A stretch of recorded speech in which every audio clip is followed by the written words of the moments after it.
this economy, it's not doing well.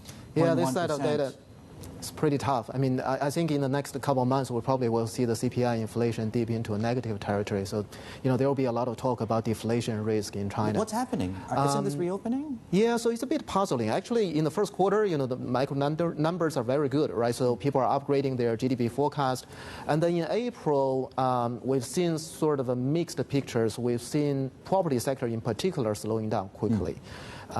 And we've seen the PMI, manufacturing sector PMI drop below 50.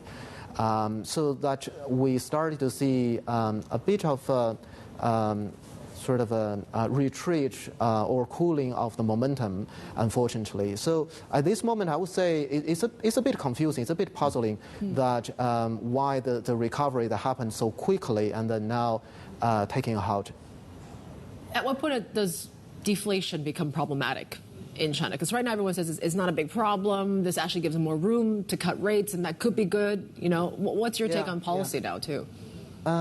For the next couple of months, I think the rate cut decision would be a close call for PBOC.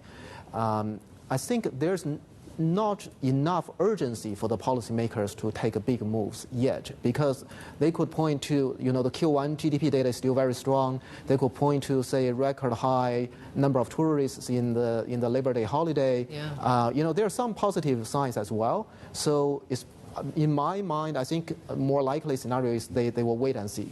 They will wait for a couple of months to see whether some of these numbers started to improve again, and then they make a decision. Is this issue a problem that's solved with monetary policy, or do they need to bring up another card here? That's right.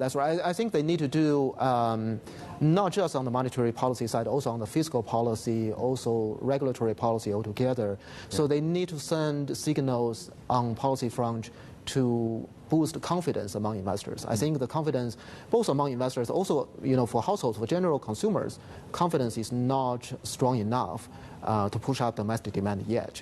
I mean, we've seen a lot of tourists, traveling in the May holiday, but their spending level is not back to the pre-COVID level yet, right? So I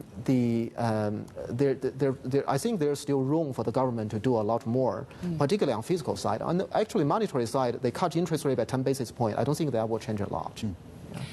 We've been talking about banks and deposit rates, and that reports that they might have to cut deposit rates further. Is that a form of easing, you think? That is. I mean, that's send a signal to the market. But I think the more important policy rate, like the MLF, those kind of rates that are more linked to the mortgage rates, right? So if they take action on that front, I think that's more meaningful.